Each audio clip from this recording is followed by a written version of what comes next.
Olá pessoal, eu sou a Hidra, bem-vindos a mais um Conte Aqui. E hoje a gente vai aqui pra nossa história assim, olha gente, o título da história é Satanás Me Espera. Então por aí vocês já imaginam, né? Não sei quantas histórias tem aqui hoje pra gente ler, vamos ver. E se você não é inscrito no canal, já se inscreve, né? Curte o vídeo, não deixa de curtir, deixa um comentário, ajuda o canal a crescer, né? Quase, né, tá bem ali no comecinho, né? Não aparece, tem inscrito, gente. Bora! Ajuda aí, né? Se inscreve aí, compartilha se você gosta aí do nosso conteúdo. Gente, tá um calor insuportável aqui hoje, né? Insuportável aqui, ó. Eu fico de frente com a luz aqui porque para poder aparecer no vídeo. Eu estou derretendo literalmente, né? Bora para primeira história de hoje. Satanás Me Espera. O título ali você já vê que, né, deve ser uma boa história. Olá, vou contar minha história para você. É um relato longo, espero que tenha paciência para ler e desculpe alguns erros de português que possa ter. Vou revisar, mas sempre pode passar algum, pois já sou um senhor e minhas vistas, mesmo usando óculos, eu entendo, já falham. Gente, é verdade, mesmo de óculos às vezes a gente não está enxergando direito. Desde já aviso que me arrependi muito de todo o mal que causei a algumas pessoas. E pode ter certeza que estou pagando até hoje. Existem muitos relatos de pactos com o diabo, mas a grande maioria, pelo que vejo, fazem pacto para ter fortuna, ganhar dinheiro, e esse não era meu caso. Nasci numa família abastada, filho de um pai cirurgião e uma mãe médica pediatra. Dinheiro não era problema, então vocês já devem estar se perguntando por que eu fui atrás do diabo. Vou contar. Em 1971, estava no auge dos meus 15 anos. Estudava, fazia aulas de natação, fazia já inglês, viajava com meus pais para fora do país pelo menos uma vez por ano, e foi numa dessas viagens na capital de Madrid que conheci com meus 15 anos uma menina linda. Ela tinha 14 anos e morava lá. Meus pais eram amigos dos pais dela. Assim, sempre íamos juntos, sempre saíamos juntos, naqueles 20 dias que passamos lá. Me encantei por essa menina, estava apaixonado e ela também. Logo as férias acabaram e precisei voltar para o Brasil. E trocamos nossos endereços para conversar. Naquela época não existia internet nem WhatsApp, era por carta mesmo. Escrevíamos longas cartas e esperava ansioso a chegada das cartas dela. Estávamos namorando à distância. No ano seguinte, mesmo eu insistindo muito para meus pais irem a Madrid, eles decidiram que iríamos para outra cidade, pois ainda não conhecíamos, na Itália. E assim não pude rever meu amor nas férias. Quando ela estava com 16 anos, seus pais se mudaram para o Canadá. E ela, claro, né, foi junto. Apesar de não nos vermos mais presencialmente, nosso amor só crescia. E continuávamos com nossas cartas apaixonadas. Fiz 18 anos e, como filho único, fui servir o exército. Fiz 18 anos. E como filho, mesmo sendo filho único...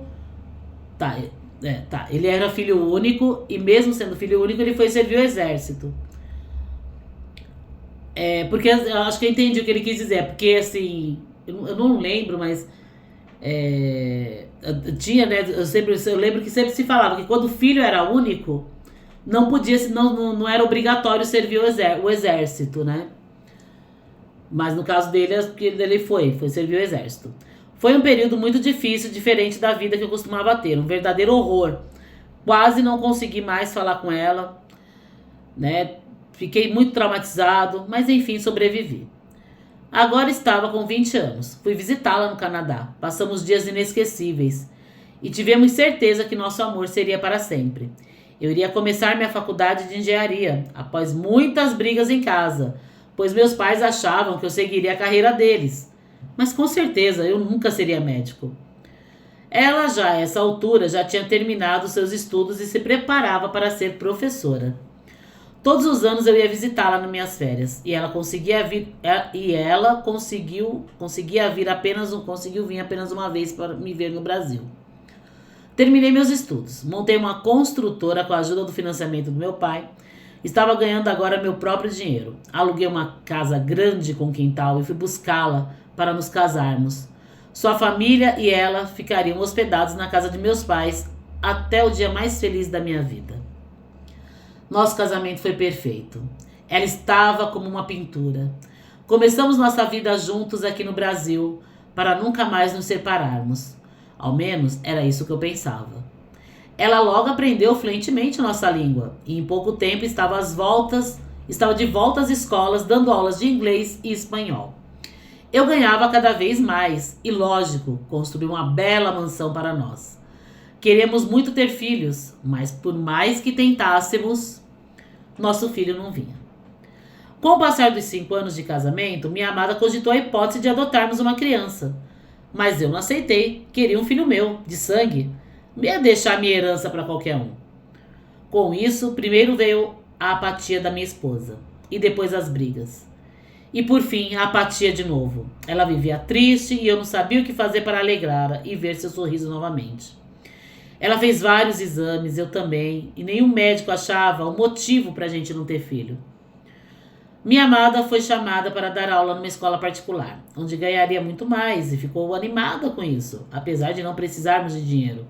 Ela não abria mão de dar suas aulas e ensinar para ela era o que mais lhe dava prazer. Logo vi seu sorriso voltar ao rosto, mas percebi que ela se distanciava de mim. Fingia dores de cabeça, cansaço, não saímos mais juntos e ela estava sempre ocupada. Começou a sair à noite dizendo que ia na casa de uma outra professora para corrigirem juntas as tarefas dos alunos. Chegava cada vez mais tarde. Um dia, já desconfiado, resolvi segui-la e o que vi, meu coração fez parar. Ela se encontrando e beijando um outro homem. Passado o choque, não aguentei. Desci do carro e dei uma bela porrada na cara do safado. Peguei ela pelo braço e arrastei para dentro do carro aos berros e ela chorando. Em casa, a briga correu feia. Ela me pediu perdão, mas disse que estava apaixonada e pediu a separação. Meu mundo desabou. Fiz uma mala e fui para a casa dos meus pais e contei o que tinha acontecido. Nos separamos. Fiz um acordo com ela. Deixaria ela na mansão e com o carro dela e ela não teria direito à empresa. Ela concordou, até porque os pais dela também eram ricos e ela e sua irmã herdariam tudo quando eles falecessem. Mas, por mais civilizado que eu fosse, a razão sumiu por amá-la demais. Descobri que seu amante, agora companheiro, era um pobre pé rapado. Professor como ela, mas por necessidade, ela o levou para morar na nossa casa, que agora era só dela, e eu não me conformei com isso. Comecei a segui-los. Já não me importava nem com meus clientes, nem com a construtora que deixava nas mãos de outros para administrá-la. Ficava horas parado com o carro em frente à escola e quando os via saídos juntos, subiu um ódio que me fazia tremer. Eu dei minha juventude, dei de um tudo para ela, deixei ela lecionar, dei uma bela mansão e o mais importante, eu dei todo o meu amor que uma pessoa poderia querer e ela mesmo assim me trocou por outro. Comecei a abordá-la quando saía para fazer mercado, quando ia nas lojas fazer compras, a seguia por todo lado. Quantas vezes implorei, chorei mesmo na sua frente, implorando para voltar comigo. E assim se passou um ano, e eu nesse desespero. Até que ela me pediu para sumir de vez da sua vida, pois estava grávida. Isso mesmo, o filho que ela tanto queria comigo ia ter com outro. Até isso ele me roubou. Transpassado na minha dor, comecei a frequentar bares noturnos. E em um desses bares conheci um mais novo amigo. Bem vestido, da nossa classe social, começamos a sair junto aos finais de semana. Eu despejei nele toda a minha dor, todo o meu sofrimento. E ele falou que teria um jeito de eu tê-la de volta. Ele frequentava um terreiro de quimbanda. E disse que se eu fosse lá, o próprio diabo falaria comigo e a traria de volta para mim rastejando. Nem preciso dizer como fiquei entusiasmado com isso. E fui com ele. Na primeira noite que eu fui, vi umas danças estranhas, uns gritos, umas bebidas baratas, comidas estranhas. Achei aquilo horrível. Passei até mal. Mas deixei meu nojo de lado, que sentia por aquelas pessoas, e fui falar com um homem que se dizia incorporado pelo próprio Satanás. Conversei com ele e ele falou que o chefe da casa iria falar comigo e que ele a traria de volta. Paguei uma boa quantia em dinheiro que me pediram e o trabalho foi feito. Passou-se um mês e nada. Nada dela voltar para mim. Voltei com meu amigo nesse terreiro novamente e falei novamente com o suposto Satanás. E ele disse que estava muito difícil porque ela era muito protegida e seria melhor esperar ela ganhar o filho dela para depois fazermos algo. E ele me diria o que seria feito no momento certo. Esperei e foi um tormento. Vi a sua barriga crescendo, a felicidade dela e do outro estampada na cara deles. Logo ela parou de trabalhar e ficou mais difícil de eu vê-la e segui-la, pois quase não saía mais de casa. Um mês depois eu soube por uma conhecida que ela tinha ganhado um lindo menino. Decidi que era hora de voltar ao terreiro e falar com o diabo de novo. Ele, incorporado, me disse que se eu estivesse disposto a fazer alguns sacrifícios, me atenderia e perguntou se eu tinha coragem para dar minha alma a ele. Imediatamente eu disse que sim, claro. Fizeram um ritual comigo, que eu nem vou descrever aqui. E depois de eu dar mais uma grande quantia em dinheiro, outro trabalho foi feito. Dessa vez o efeito surgiu rapidamente. Ela saiu de uma loja com seu bebê nos braços, viu meu carro parado e veio falar comigo. A convidei para tomar um sorvete e ela me falou que não sentia mais nada pelo outro e que se deu conta que eu era o seu verdadeiro amor. Me pediu perdão e eu, claro, a perdoei. Alguns dias depois, ela se separou dele e eu voltei para ela e para a minha mansão, todo feliz. Mas ela, apesar de estar do meu lado, parecia um zumbi. Não sorria mais para mim, fazia tudo como se fosse um robô. E só vi uma verdadeira alegria quando pegava seu filho no colo e brincava com ele. Eu ainda tinha que aguentar a visita do pai do bebê todos os domingos, pois o bebê era muito novinho para sair com o pai. Então ele ia visitá-lo e ficava lá. Aquilo foi me irritando cada vez mais. Voltei ao terreiro para que me afastasse de vez aquele homem da minha vida. E comentei que também não suportava mais aquele bebê, fruto da sua traição, que eu era obrigado a conviver. Satanás disse que o único jeito seria eu acabar de vez com o bebê. E eu achei isso justo. Misericórdia, gente. Não, gente, eu falo assim, sabe, misericórdia, mas eu já vi pessoa, assim, não casos que me mandaram, tá? Coisas ali, realmente ali, terríveis, feitas, inclusive com bebês. Né? E ninguém me contou, não, foi eu que vi mesmo. Então eu sei que realmente, essa história realmente é real, porque eu já vi ali coisas horríveis, infelizmente. Satanás disse que o único jeito seria acabar de vez com o bebê e achei isso justo. Mas como fazer isso? Comecei a armar um plano que não despertasse suspeitas. Consegui através de um dos membros do terreiro um escorpião. Ele foi colocado em um pote, era extremamente venenoso e levei para casa. À noite, enquanto minha mulher dormia, fui até o quarto do bebê, pé ante pé, andando descalço até para não fazer barulho, pois a babá da criança dormia no mesmo quarto. Joguei o escorpião em cima do bebê e saí. Fui do lado de fora da casa, joguei o vidro numa lixeira de rua.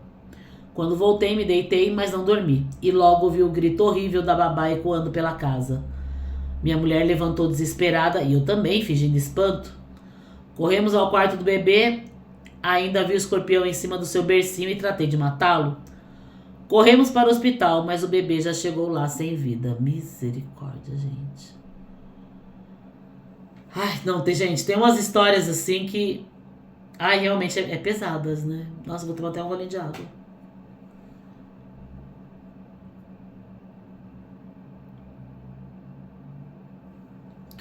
Nossa, tem umas histórias assim que é muito pesada, gente. Eu não senti nenhum remorso, mas fingi que estava tão consternado como qualquer pessoa normal. Minha mulher gritava desesperada. O pai do bebê foi chamado e o vi derrubando lágrimas e fiquei feliz. Estava vingado. Agora minha mulher seria só minha. Voltei ao terreiro para agradecer e dei muito dinheiro para eles fazerem uma baita festa. Os meses foram passando e minha mulher não se recuperava.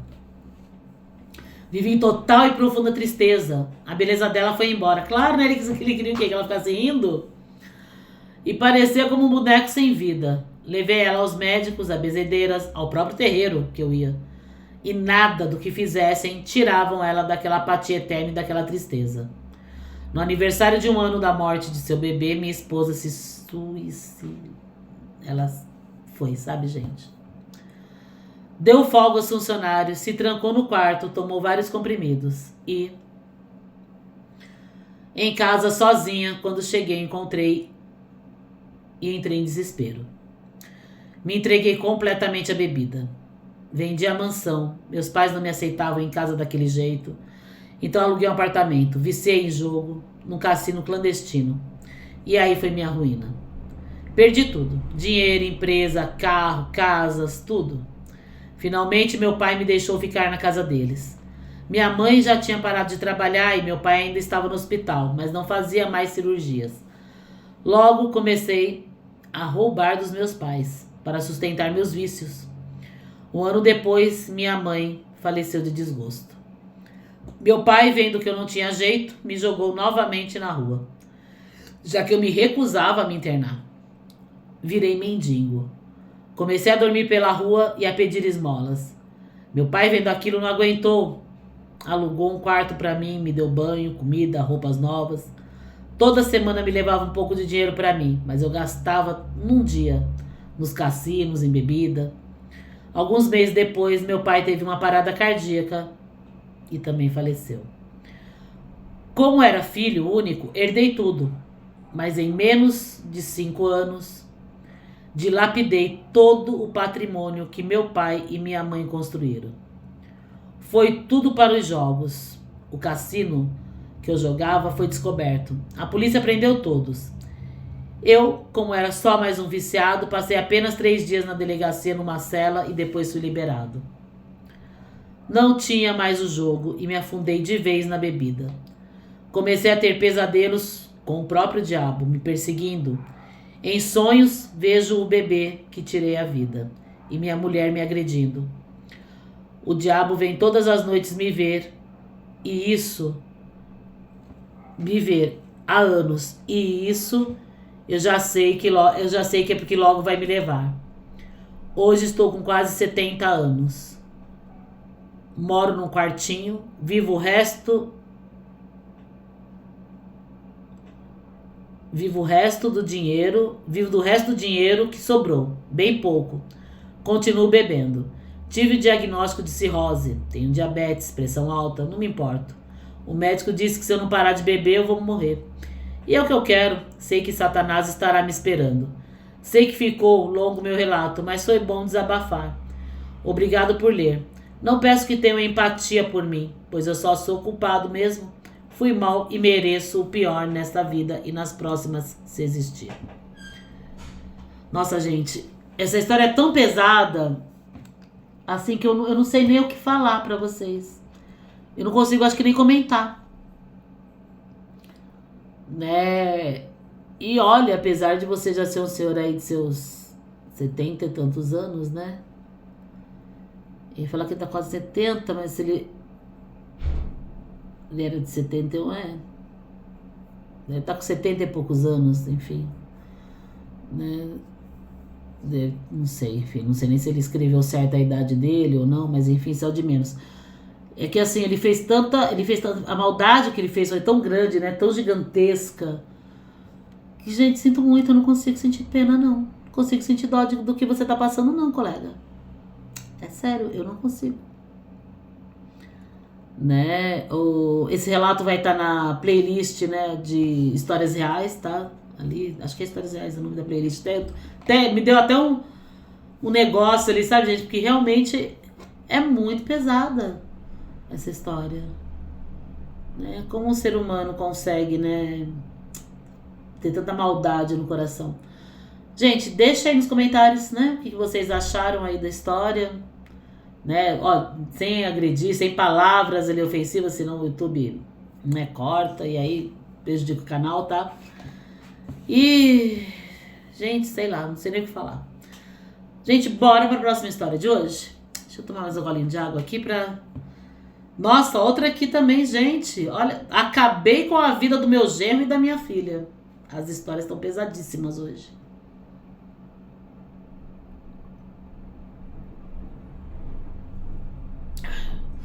Tá muito calor, eu não posso ligar o ventiladorzinho pequeno aqui, senão o barulho interfere no áudio do vídeo. E aí estou aqui sofrendo com o calor.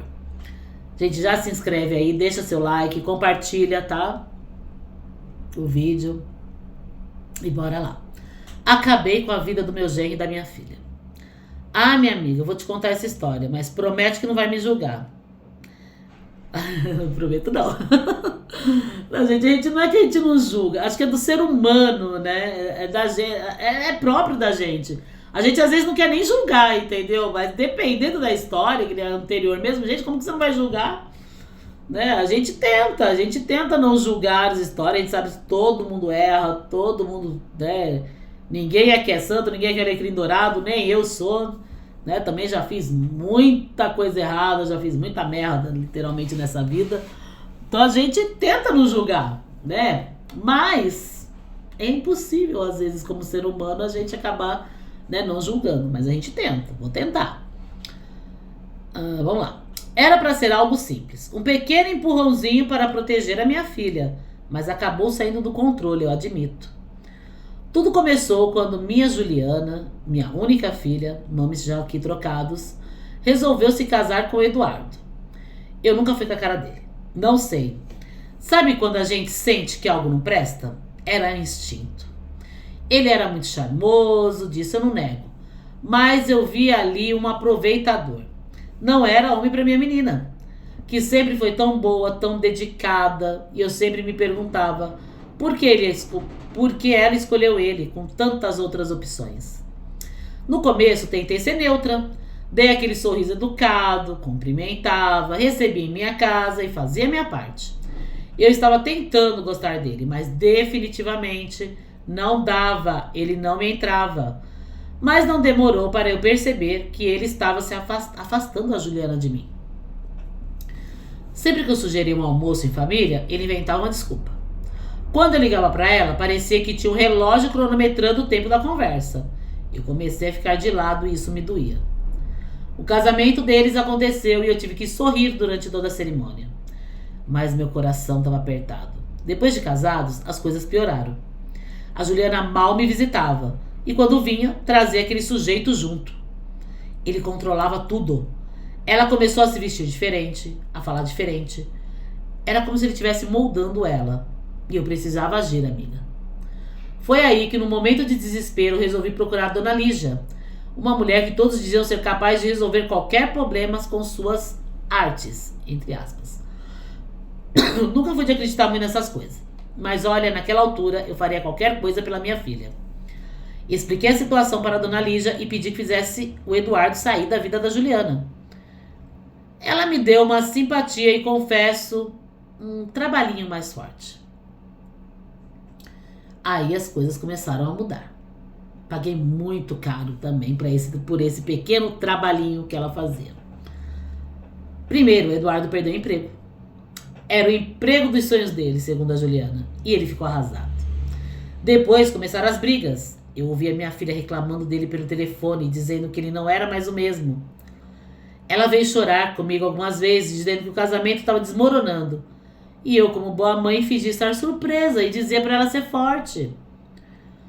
Mas, amiga, o feitiço foi longe demais. O Eduardo não só perdeu o emprego, começou a ficar doente. Uma coisa estranha, ele foi emagrecendo, vivia enjoado, os médicos não descobriram o que ele tinha, estava irritado e as brigas com a minha filha só aumentavam. Juliana, que ainda era muito apaixonada por ele, tentava cuidar dele, ser paciente, mas aquilo só piorava. Aí ela começou a se afastar de mim novamente, com a desculpa de ter que cuidar do marido. E eu ligava para ela, às vezes, eu ligava para ela, às vezes ia na sua casa demonstrando solidariedade e ainda falando palavras de conforto pro Eduardo. Mas ele, no instante de raiva, gritou comigo na frente da minha filha, me culpando pelas coisas que estavam acontecendo na vida dele, dando errado, como se ele soubesse de algo. Disse que estava louco, disse que ele estava louco e me retirei. As brigas entre eles continuaram. Então veio a separação. Eu deveria estar aliviada, mas para minha surpresa, a Juliana ficou devastada. Chorava todos os dias, mal comia. Chamei para voltar para minha casa, mas ela não quis. Vivia apática. Disse que tentava ligar para o Eduardo, mas o celular dele só caía na caixa postal. E para piorar, seus parentes e amigos não sabiam dele. Ele tinha dito que iria viajar e nem com a família entrava em contato. Passado um mês, minha filha e os pais de Eduardo foram à polícia para dar queixa de desaparecimento. Começaram a procurá-lo, desculpa, gente. Mas ninguém mais teve notícias dele por meses. Foi quando os problemas começaram para mim. Não sei se foi minha consciência ou alguma maldição voltando para mim, mas eu comecei a ter pesadelos com o Eduardo. Em todos eles ele aparecia pálido, magro, olhando para mim como se soubesse o que eu tinha feito. Minha saúde também começou a piorar, já que eu não conseguia mais dormir e tinha mesmo medo de dormir e ter esses pesadelos com ele. Nos sonhos ele dizia que sabia que eu tinha interferido no casamento dele e que eu pagaria por isso mais cedo ou mais tarde. Disse que foi embora para proteger a Juliana, porque se ele estivesse perto, ela nunca seria feliz. Mas que a culpa não era dele, mas era minha. E a Juliana? Ela parou de falar comigo. Disse que precisava de um tempo e que queria ficar sozinha. E só o que queria era que encontrasse o Eduardo. Já não atendia mais meus telefonemas e só vivia agora na casa dos pais do Eduardo, para meu desespero. E aí veio um golpe final. Um guarda florestal encontrou um corpo já em estado avançado de decomposição na serra, num local afastado das trilhas. Após a autópsia, foi descoberto que o corpo era do Eduardo, que ele teria se com veneno e que o que não era difícil para ele conseguir, pois ele era químico na empresa que trabalhava anteriormente a tudo que fiz. Minha filha ficou em total desespero, caiu em depressão e até hoje ela faz tratamento. Nunca tive coragem de contar-lhe o que fiz, mas a culpa não me deixa ter um dia ou noite de paz. Os pesadelos com Eduardo pararam, mas minha consciência não me deixava dormir. Então resolvi contar tudo o que fiz para minha filha, para abrandar minha consciência. Contei e lhe pedi perdão. Realmente estava muito arrependida. Eu já ia falar, né, que a filha não sabia, ia saber agora, de repente, vendo pelo canal, né? Mas ela contou para a filha. Então resolvi contar tudo para minha filha para abrandar minha consciência. Contei e lhe pedi perdão. Realmente estava muito arrependida. Mas ela, ao invés de me perdoar, me xingou, se revoltou e disse que nunca mais quer me ver e cumpre sua palavra. Não sei se um dia ela vai me perdoar e voltar a falar comigo. Mas estou mesmo arrependida de tudo. Eu só queria afastar ele dela, porque ele atirou de mim. Não queria que tudo tivesse terminado do jeito que terminou. Peço todos os dias perdão a Deus e vivo atormentada. E essa é a minha história. Gente, assim... Olha, obrigado, né, por você ter enviado sua história aqui pra gente. E que bom que você se arrependeu, né? Que Deus aí conceda, né, o perdão pra você. Mas realmente é muito difícil, né, pra sua filha te perdoar, né? Eu entendo perfeitamente a sua filha. Gente, isso assim é mais comum, né? Lógico que tem muitas mães que não chegou ao extremo do que essa mãe chegou a fazer. Mas o que a gente mais vê é são mães, né, que querem os filhos pra ela, não solta pra vida. Não fala, ó, cresceu, né, vai ter sua vida, vai viver sua vida e deixa a vida do filho em paz ali, né? Tem mãe que não, que quer ali controlar a vida do filho num nível tão grande, né? E muitas por narcisismo, muitas por carência, né? E acaba transformando a vida do filho, da filha no inferno, né? E essa foi um pouquinho mais longe, né, do que transformar no inferno, né, a vida deles. Acabou com a vida da filha, com a vida do genro, literalmente, né? E pedir perdão depois que você faz um monte de coisa é válido, né? Mas é fácil também, né? Eu falo que é muito fácil a gente pedir perdão depois que a gente faz um monte de coisa, né? E sim, que bom, espero que esse arrependimento, né, que você está sentindo seja realmente de coração, né? Ou que esse arrependimento, ou que não seja um arrependimento pelo fato da sua filha ter se afastado de você, né? Porque às vezes esse arrependimento, você já parou para se perguntar se você realmente está arrependida, se realmente esse perdão que você quer de Deus, que você quer da sua filha, se esse perdão que você tanto almeja realmente é porque você se arrependeu do que você fez, né, com o Eduardo, ou se você só está querendo esse perdão, né, ou está sentindo esse arrependimento porque a sua filha se afastou de você. Veja isso, porque eu acho que deve fazer uma diferença lá do outro lado, em algum lugar para onde a gente vai um dia. Pessoal, essas foram as 2 histórias de hoje, né? Eu espero que vocês tenham gostado, né, de eu estar contando as histórias, né, não propriamente das histórias, que foram 2 histórias extremamente pesadas. E até o próximo vídeo. Acompanhe o canal. E quem quiser mandar aqui um relato aqui, uma história aqui pra mim contar, manda aí pro contesuahistoria17@gmail.com. Fica na descrição do vídeo. E até o próximo vídeo, pessoal.